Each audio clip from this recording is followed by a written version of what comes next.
Oh, nous pourrions chanter un cantique après l'autre et nous réjouir, car ces cantiques expriment ce que chacun a expérimenté. Ici, le compositeur de cantiques chante: Sainte joie, remplis mon âme, amour de Jésus, paix et repos. Nous devons nous demander si la sainte joie nous remplit. Si nous avons l'amour de Jésus-Christ dans notre cœur, si nous avons trouvé la paix, si nous avons trouvé le repos en lui et la source de toute béatitude, c'est toi, mon Jésus. Que le Seigneur, si ce n'est pas encore le cas, puisse l'accomplir en chacun de nous. Nous venons ce matin pour expérimenter avec lui ce qu'il a préparé pour nous. Et le compositeur chante ensuite: Ô soleil, soleil magnifique, lumière merveilleuse de mon âme, laisse-moi contempler avec joie pour l'éternité la face de mon Jésus. Amen. Louange et remerciements soient rendus à notre Seigneur.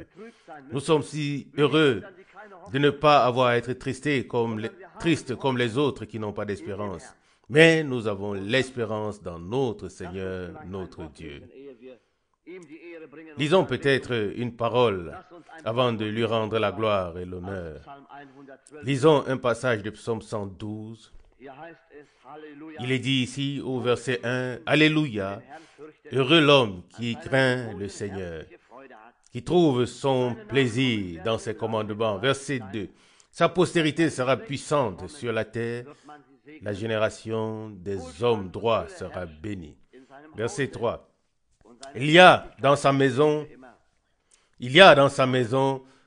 le bien-être et la richesse, et sa justice subsiste à jamais. » Verset 4, « Pour les pieux, il s'élève comme une lumière dans les ténèbres, comme miséricordieux, compatissant et juste. Heureux l'homme qui exerce la miséricorde et qui prête. Il défendra son droit devant la justice, car il ne chancellera plus jamais et le juste demeure dans la mémoire éternelle. Verset 7. Il ne craint pas les mauvaises accusations, son cœur est ferme. Il se confie dans le Seigneur. Verset 8. Son cœur est consolé, il ne craint rien jusqu'à ce qu'il prenne plaisir à regarder ses adversaires. Verset 9. Il distribue généreusement et donne aux pauvres. Sa justice subsiste à jamais. Sa tête s'élève avec gloire. Verset 10. Le méchant le voit et s'irrite. Il grince des dents et se consume. Les désirs du méchant demeurent inaccomplis. Louange et remerciements soient rendus au Seigneur. Oui, c'est merveilleusement dit ici au verset 8. Son cœur est consolé. Il ne craint rien jusqu'à ce qu'il prenne plaisir à regarder ses adversaires. Oui, il est déjà dit aussi plus haut, verset 6, car il ne chancellera plus jamais. Le juste, nous voyons tout ce qui est dit ici. Oui, verset 4, pour les pieux, il se lève comme une lumière dans les ténèbres, comme miséricordieux, compatissant et juste. Verset 5, heureux l'homme qui exerce la miséricorde et qui prête. Il défendra son droit devant la justice. Verset 6, car il ne chancellera jamais et le juste demeure dans la mémoire éternelle. Verset 7, il ne craint pas les mauvaises accusations, son cœur est ferme, il se confie dans le Seigneur. Oui, c'est ça, frères et sœurs. Nous aussi, nous n'avons pas besoin de craindre quoi que ce soit. Non, mais nous pouvons être confiants. Ici, le psalmiste dit, au verset 7, il ne craint pas les mauvaises accusations. Son cœur est ferme. Il se confie dans le Seigneur. Celui qui place vraiment sa confiance dans le Seigneur n'a pas besoin d'avoir de la crainte. Il n'a pas besoin de s'inquiéter, car Dieu prend soin de lui. Si seulement nous pouvions en arriver là, à croire cela et à mettre notre confiance entre ses mains, ainsi que toute notre vie, alors le Seigneur fera toutes choses bien. Loué soit son glorieux et merveilleux nom. Verset 1, heureux l'homme qui craint le Seigneur, qui trouve son plaisir dans ses commandements. Oui, la parole de Dieu doit être pour nous une source de joie.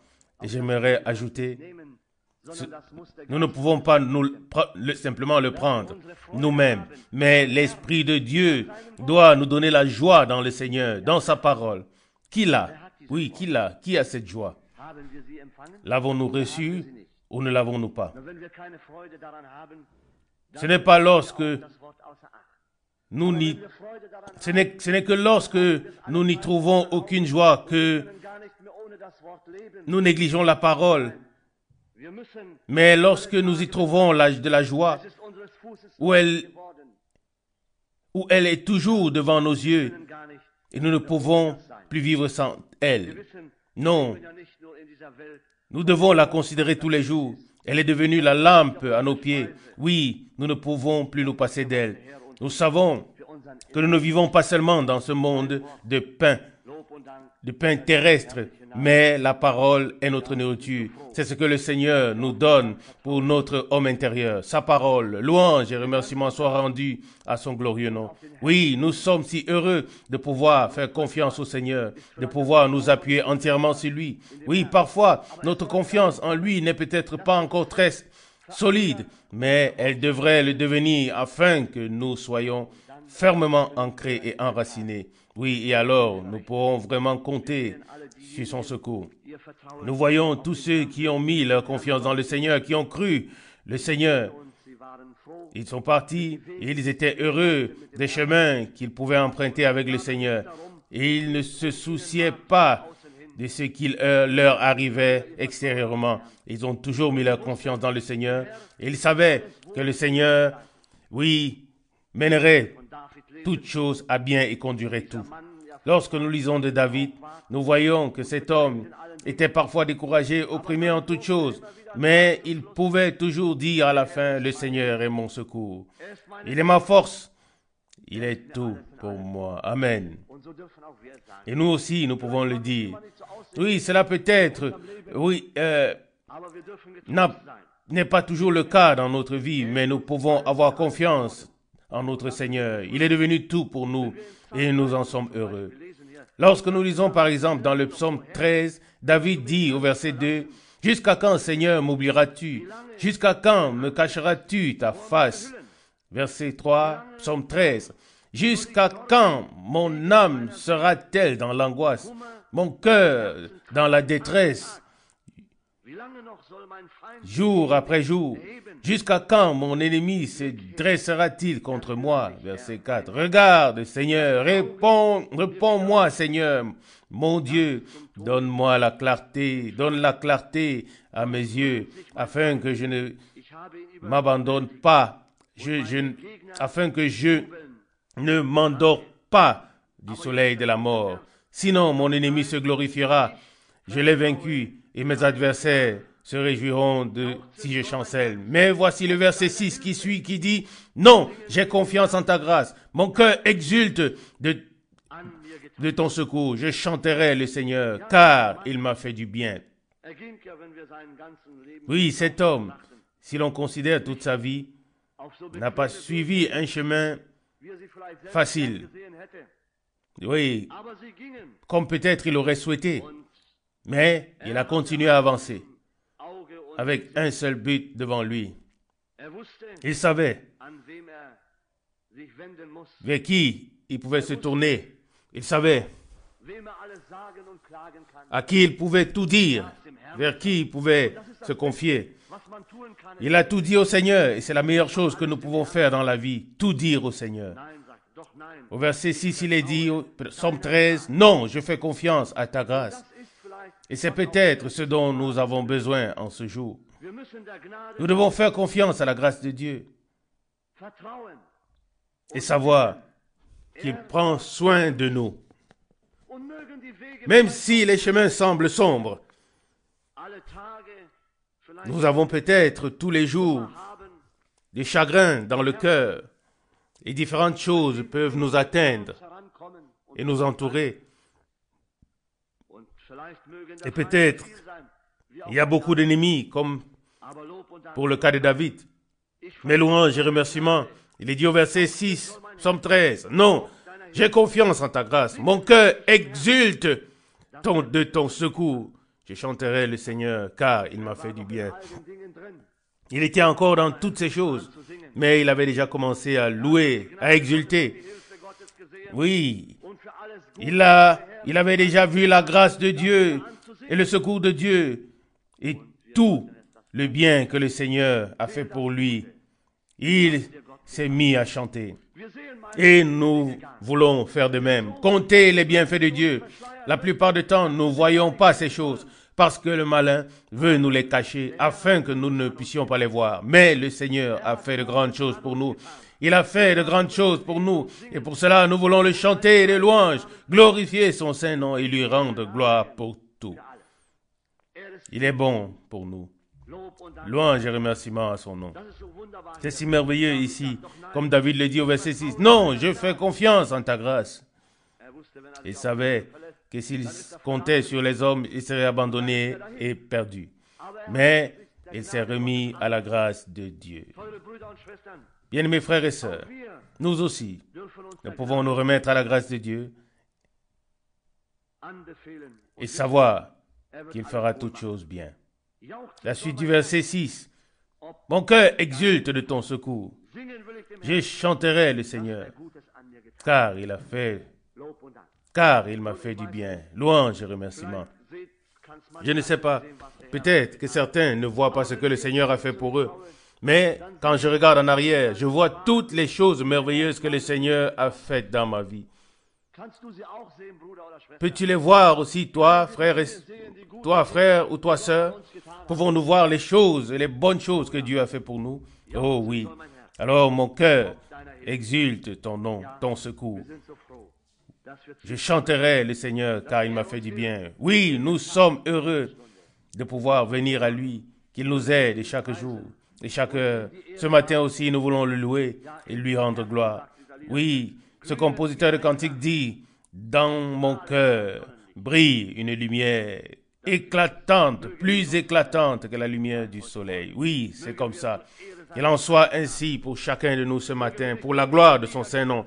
Que nous ne soyons plus abattus, mais rejetons tout ce qui nous encombre et rendons-lui gloire, grâce et louange. Vous savez, lorsque nous nous laissons abattre, nous devenons si accablés, si lourds. Oui, nous ne savons même plus ce que nous devons faire. Alors nous devenons lourds et fatigués. Mais lorsque nous nous débarrassons de tout, alors nous pouvons nous reposer et être heureux en lui. Alors il nous redonne la vie. Et c'est ce dont nous avons besoin ce matin. Qu'il vivifie son œuvre. Tous nos cœurs, jeunes ou vieux, qui que ce soit, lorsque nous entrons dans sa présence, nous sommes heureux. Levons-nous pour prier. Père Céleste, nous te remercions pour ta grâce et pour ta fidélité, Seigneur. Seigneur, nous sommes si heureux de pouvoir être ici ce matin, encore pour louer ensemble ton précieux et saint nom, pour t'offrir nos cantiques de louange, Seigneur, car tu as fait de grandes choses aussi pour nous et tu nous as acceptés, Seigneur. Seigneur, tu nous as accordé ta grâce et c'est pourquoi nous te louons et nous voulons te chanter des louanges, Seigneur. Nous voulons t'acclamer et te louer, Seigneur, comme David l'a fait. Seigneur, malgré toutes ces afflictions, malgré toutes les situations dans lesquelles il était, il a levé les yeux vers toi, Seigneur, et il savait, Seigneur, que son secours vient de toi, le Dieu vivant. Seigneur, notre secours aussi vient de toi, le Seigneur du ciel et de la terre. Sois avec nous ce matin. Continue à nous bénir, Seigneur. Bénis mes frères, Seigneur. Bénis mes sœurs. Bénis tous ceux, Seigneur, qui sont venus pour être en communion avec nous et avec toi, Seigneur. Oui, sois avec nous, Seigneur. Seigneur, nous voulons voir ta gloire ce matin et ta bonté, Seigneur. Seigneur, nous voulons tout déposer sous la croix, Seigneur. Nous voulons nous consacrer à toi du plus profond de nos cœurs, te remercier et te louer du plus profond de nos cœurs. Alléluia à ton glorieux nom, Seigneur. Que ton bon plaisir soit sur nous ce matin et bénis-nous, Seigneur. C'est notre désir sincère. Alléluia. Loué soit ton glorieux nom. Amen. Amen. Frère Franck. Louange et remerciements soient rendus au Seigneur. En fait, il n'y a plus rien à ajouter à tout ce qui a été dit. Nous avons déjà entendu de précieuses paroles tirées de la parole de Dieu et nous nous en réjouissons. Seul le chemin de la foi est certain et inaccessible pour l'ennemi. Et seul celui à qui Dieu a donné des promesses peut croire. Ne peut croire que celui dont le cœur est ouvert. Celui qui peut affirmer sa vocation et son élection. C'est la partie élue. Nous l'avons entendu. Ce n'est pas la masse, mais la partie élue l'a obtenue. Non pas par les œuvres de justice, mais par la grâce. Lorsque Frère Rousse a lu le passage, je crois que c'était dans le psaume 13, mentionnant le fait que David a loué la grâce. Déjà dans l'Ancien Testament, la grâce était ce qui a aidé le peuple. Pas la loi, mais la grâce.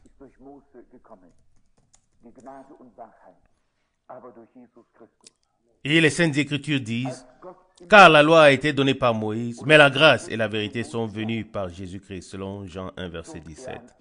Lorsque Dieu était sur le point de donner la loi à Moïse, il passa devant lui dans toute sa gloire. Il n'a pas dit, tu vas maintenant ressentir la sévérité du châtiment de la loi. Dieu, le Seigneur, passe devant Moïse pendant le temps de la loi et il lui dit, je fais miséricorde à qui je fais miséricorde et je fais grâce à qui je fais grâce. Exode 33, verset 19. Le législateur aurait pourtant eu le droit de lui expliquer clairement la dureté de la loi, d'insister auprès de Moïse sur ce qui les attendait, sur ce qui attendait le peuple d'Israël, sur les obligations qui y étaient contenues. Mais le législateur se souvient de sa miséricorde. Sa miséricorde se manifeste. Son amour se révèle. Il doit donner la loi parce qu'elle est nécessaire. Mais ce n'est qu'avec peine qu'il peut retenir sa grâce. Ce n'est qu'avec peine qu'il peut retenir son amour. Jusqu'à ce que la loi ait accompli et exécuté ce pourquoi elle était destinée, afin que la grâce puisse alors manifester dans toute sa plénitude, se manifester dans toute sa plénitude et produire son effet.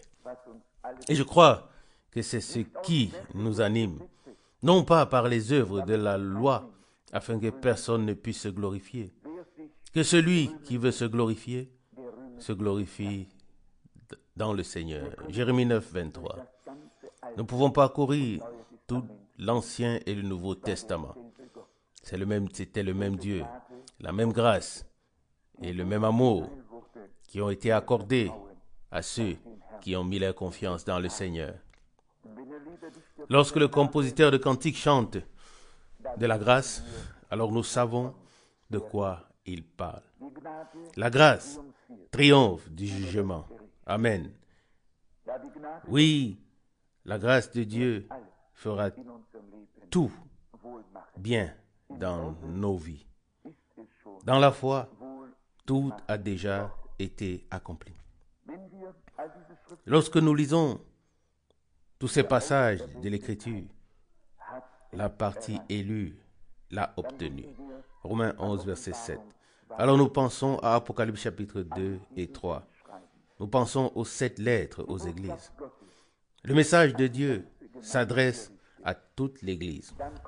Ensuite vient la promesse faite au vainqueur.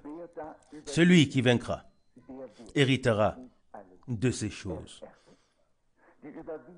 Les vainqueurs ont la promesse. Les vainqueurs sont les élus.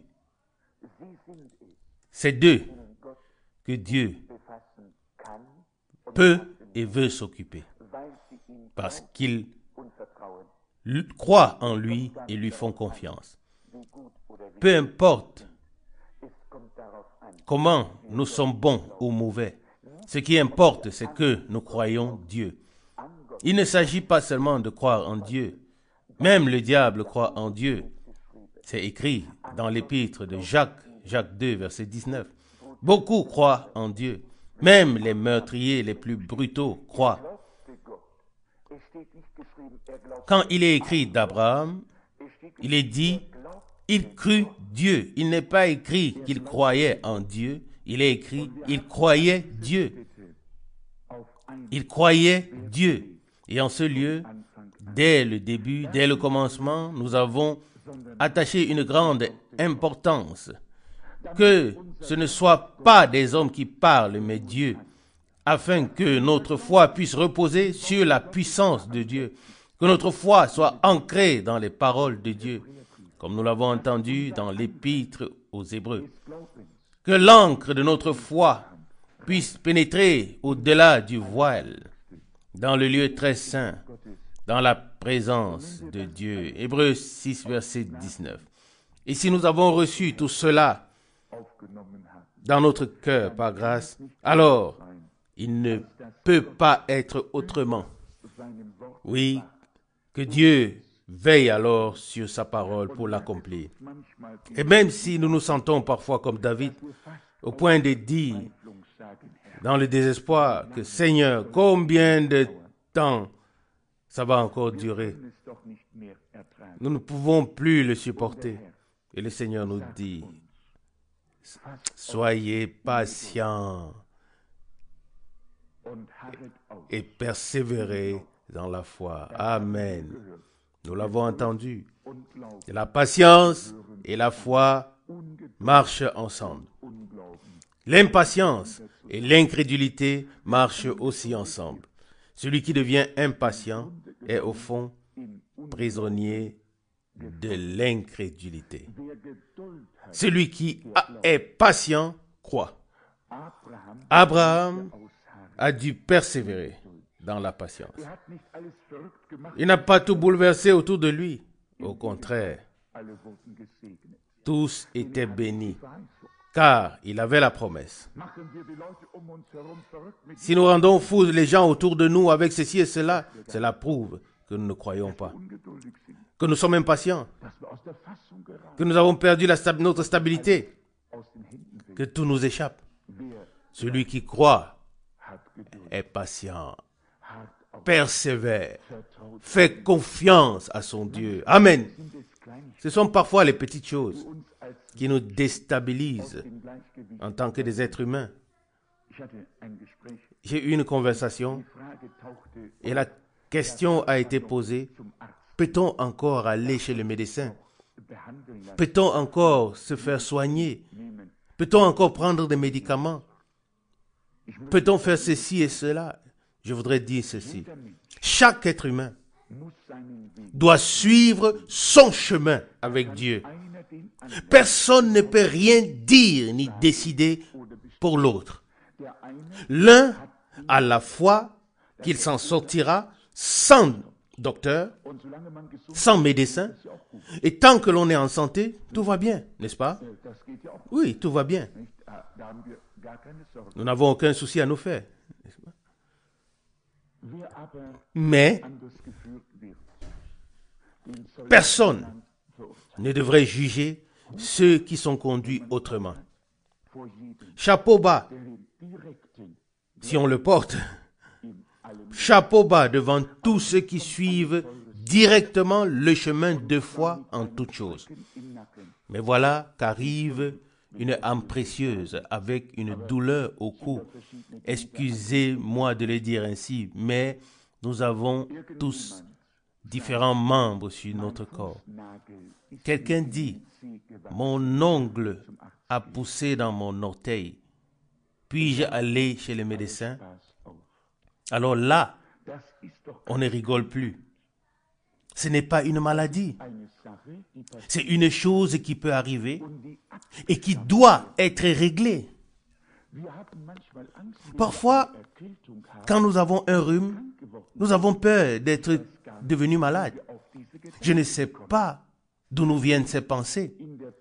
Quand je lis dans la Bible que les malades étaient amenés à Jésus, alors je lis qu'il y avait des estropiés, des aveugles, des boiteux, des sourds, des muets.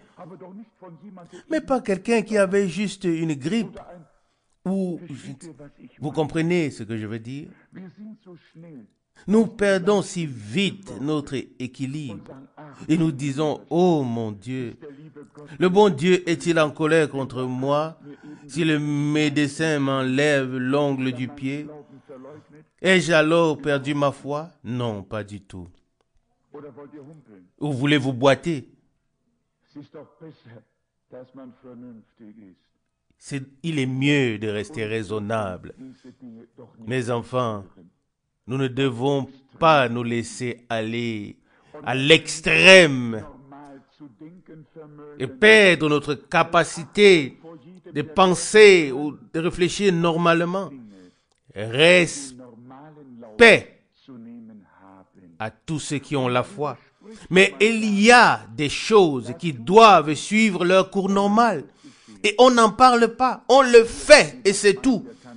Si quelqu'un pense qu'il peut aller dans un magasin bio pour acheter une bouteille de médicaments afin de se sentir un peu plus fort, il n'a pas de compte à rendre à quelqu'un d'autre si ce n'est qu'à Dieu.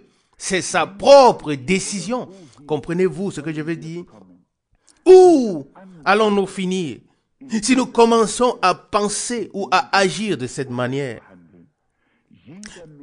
Toute personne croyante ne doit pas seulement rechercher la guérison du corps ou de l'âme.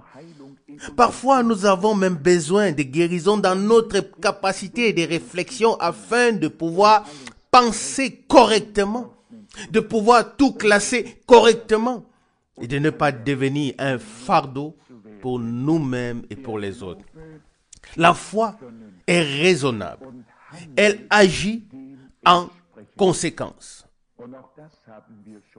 Et nous l'avons aussi déjà dit, et je viens de le souligner, les maladies dont la Bible parle sont bien concrètes.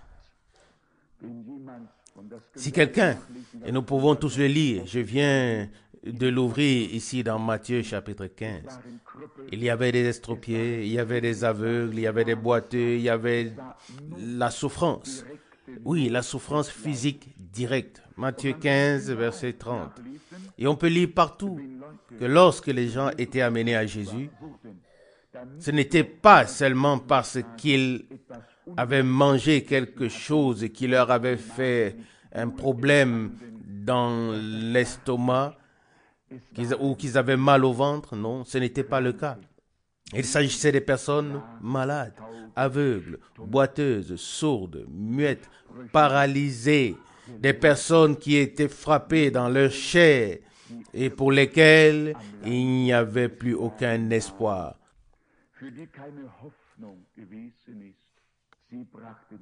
On les amenait à Jésus et il les aidait tous. Et par cela s'accomplissait l'Écriture. Il a porté leurs maladies et s'est chargé de leurs souffrances. Et par ses blessures, nous sommes guéris. Mais lorsque quelqu'un, et je voudrais le dire, pour que nous ne nous abandonnions pas, pour que nous n'abandonnions pas toujours, et nous ne fassions pas de remords en disant que l'ennemi nous a vaincus. Nous avons perdu notre foi, régné notre foi, nous avons attristé le Seigneur. Tout cela ne va pas si vite. Si quelqu'un a attrapé un rhume, ce n'est pas, oui, qu'il a attristé Dieu. C'est une chose qui nous est arrivée et qui est arrivée sans que nous n'ayons besoin de dire un mot. Parfois, je pense que nous accordons trop d'importance à des petites choses au point de perdre notre équilibre. Un rhume, comme nous l'avons dit, dure une semaine sans médecin, 8 jours avec médecin, et puis ça passe. Et ça a dérangé qui? Personne. Ces choses viennent et vont. Et nous remercions notre Seigneur. Certains ont une mauvaise conscience lorsque le médecin leur prescrit un arrêt maladie. Oui, si on se fait mettre en arrêt maladie tout le temps, je me ferai aussi des reproches ou bien, mais si c'est nécessaire, pourquoi pas? Si on peut s'en passer, tant mieux. Mais soyons des hommes raisonnables, qui ne se ridiculisent pas devant les autres, qui ne se mettent pas les uns les autres dans des situations difficiles, mais que chacun suive son chemin avec Dieu. Je le répète, ceux qui peuvent se passer de ces choses, qu'ils remercient Dieu chaque jour. Mais ceux qui, ici ou là, sont conduits dans leur foi sur un chemin qu'ils ne comprennent peut-être pas eux-mêmes, alors nous ne nous faisons pas de remords et ne disons pas maintenant nous avons régné notre foi. Cela ne se va pas si vite. Mais l'ennemi vient. Et alors, nous sommes brisés intérieurement. Nous abandonnons, nous commençons à gémir et à nous plaindre sans que ce ne soit nécessaire. Marchons dans la foi, quel que soit notre chemin. Et alors, le Seigneur, dans sa grâce, sera avec nous tous et nous bénira. La partie élue atteindra le but. Ceux qui sont appelés et bénis de Dieu entendront sa parole, craindront et croiront ses promesses.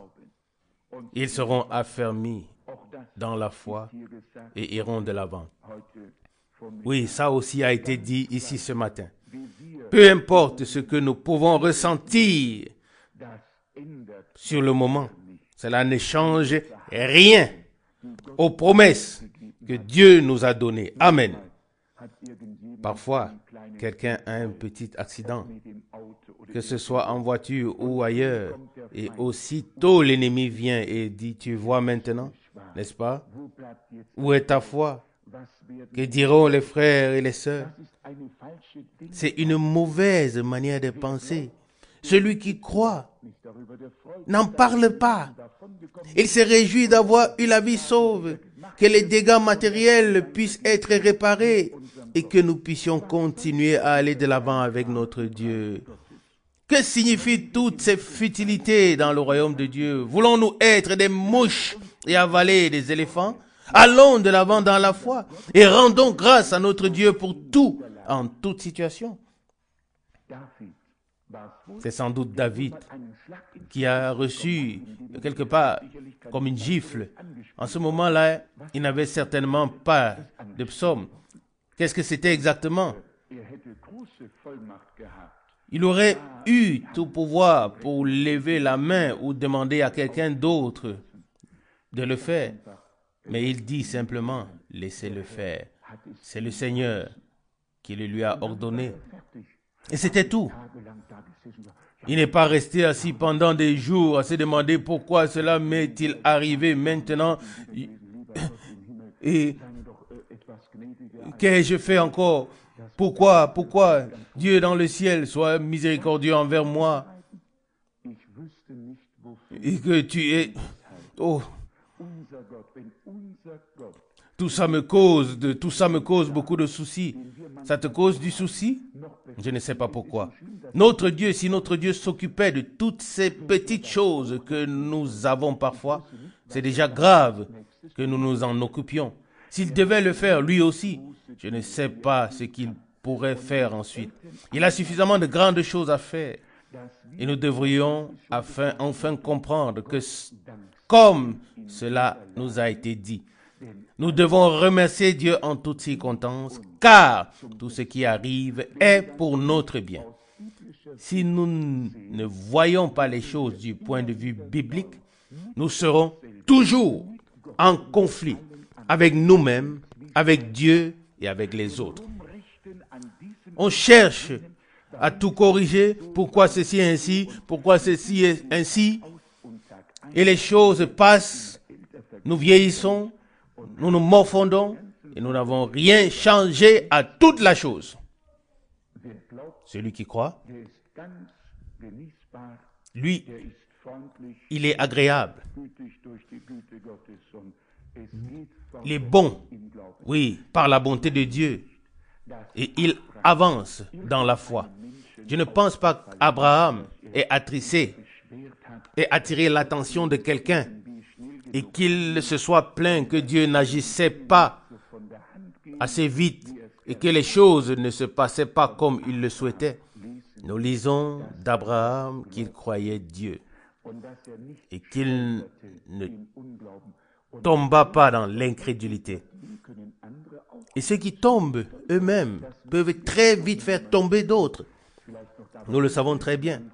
Quand quelqu'un trébuche et tombe et s'accroche sur les autres, il peut faire tomber les autres. Non, celui qui croit va de l'avant. Celui qui croit rend gloire à Dieu. L'ancre de la foi est solide. Dans la promesse qui vient du sanctuaire de Dieu. Et c'est là que notre foi est fondée.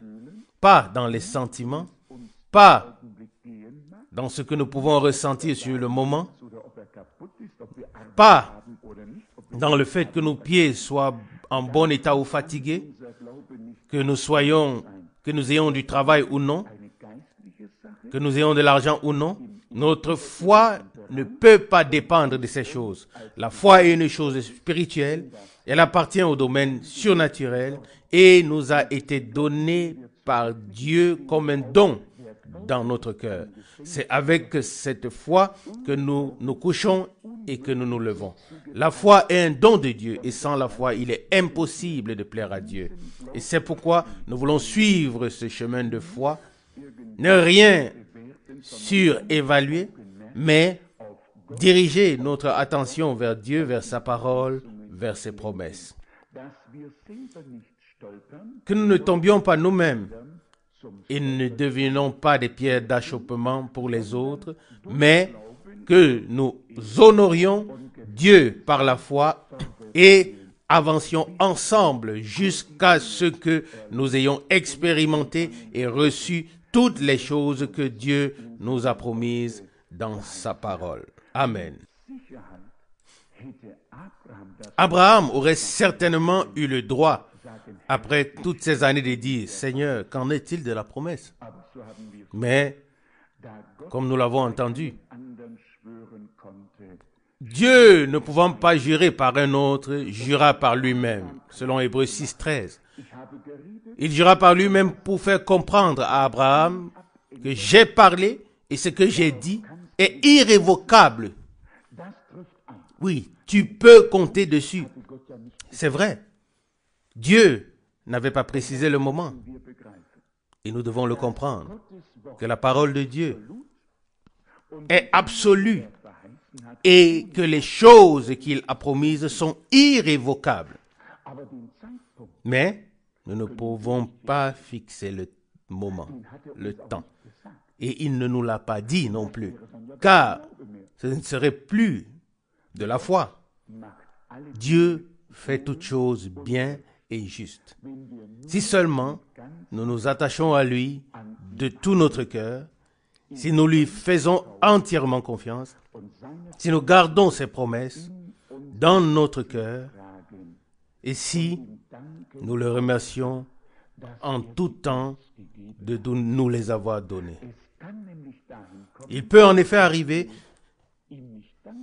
que nous ne le remercions pas pour les promesses, mais que nous nous agitions parce qu'il ne les accomplit pas. Et alors, il ne peut pas les accomplir, car à ce moment-là, et dans un tel état, nous ne sommes pas en mesure de les recevoir. Comprenons-nous ce que cela signifie? Les promesses de Dieu ne sont pas là pour être discutées, pour dire, oui, pourquoi ne sont-elles pas encore réalisées? Pourquoi ceci n'est-il pas encore comme ça et pas autrement? Les promesses de Dieu demeurent. Le ciel et la terre peuvent brûler, les collines et les montagnes disparaître, mais celui qui croit trouvera. En tant que des hommes, nous avons rapidement tendance, y compris Frère Franck, nous avons rapidement tendance à nous poser des questions. Quand cela arrivera-t-il? Comment cela se passera-t-il? Qu'est-ce que ce sera? Mais cela n'est pas dans ma tête. Cela n'est pas dans mon cœur. Mais si je fais parfois une déclaration qui ne vient pas du cœur, elle vient peut-être d'une réflexion intellectuelle. Surtout si elle n'est pas faite pour la gloire de Dieu et si elle ne sert pas à édifier la foi des croyants. Quand je laisse parler mon cœur, oh, il y a une musique céleste, il y a un son merveilleux à entendre. Les promesses de Dieu sont oui et amen par Jésus-Christ notre Seigneur. Quand je laisse parler mon cœur, je vois déjà beaucoup de choses que les yeux ne peuvent pas encore percevoir. Amen. Puissions-nous alors parvenir à avoir une foi sincère et avant de parler, avant que nous ne parlions, que nous puissions rester calmes un instant pour vérifier si nous parlons à ce moment du cœur ou de la foi. Ou alors si nous voulons dire quelque chose avec notre compréhension après une réflexion. Ne nous sommes-nous pas tous déjà surpris à faire ces deux choses? Ou suis-je le seul à avoir déjà commis ce genre d'erreur? Est-ce que ça vous est déjà arrivé à tous? Puis-je vous demander de lever la main? Qui a déjà vécu cela? Oui, tous. Oui, c'est bien cela. Mais maintenant, nous devons faire la distinction entre ce qui nous a apporté la bénédiction et ce qui nous a apporté, qui ne nous a pas apporté la bénédiction. Chaque fois que nous avons voulu, par notre compréhension et notre réflexion, donner du sens aux choses, nous avons été nous-mêmes abattus et nous avons, oui, troublé la foi des autres. Mais chaque fois que nous avons laissé parler l'Esprit de Dieu dans notre cœur, il en a été autrement. Et les autres ont été fortifiés dans leur foi.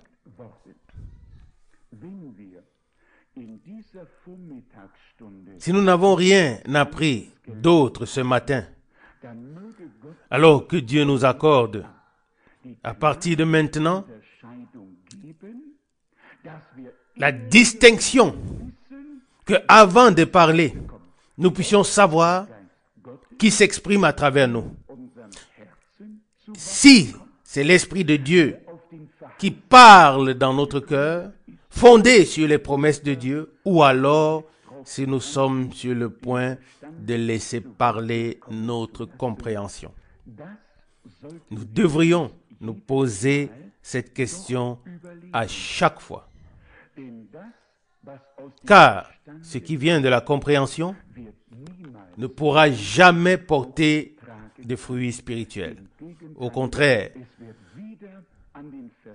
oui, cela sera dirigé vers la compréhension et causera du tort. Mais si, comme Abraham, nous rendons témoignage dans la foi et regardons à l'invisible comme si nous le voyions déjà, alors, oui, nous l'avons déjà entendu par Frère Branham. Il dit, je peux voir Abraham. Il dit, Sarah, viens, préparons les langes. Allons chercher tout ce qu'il faut et préparons tout. Car Dieu a dit que nous aurons un fils. Sarah aussi aurait pu dire, Abraham, cela fait déjà plusieurs années, nous avons tout préparé ici pour l'enfant, comme tu as dit que Dieu avait promis. Qu'est-ce qui se passe chez les sœurs, chez les femmes? Nous ne pouvons pas critiquer le sexe faible, mais ce qui est dit peut parfois être suffisant. Et on aurait pu dire, combien de temps cela va-t-il encore durer? Je peux entendre Abraham dire, combien de temps, je ne le sais pas. Mais je sais une chose. Celui qui m'a parlé, sa parole est vraie et certaine, maintenant et pour l'éternité. Et il en sera comme il a dit. Amen. Et nous voilà arrivés encore au début du Nouveau Testament. Qu'il me soit fait selon ta parole. Oh, bienheureuse toi qui as cru à la promesse, selon Luc 1, verset 38-45.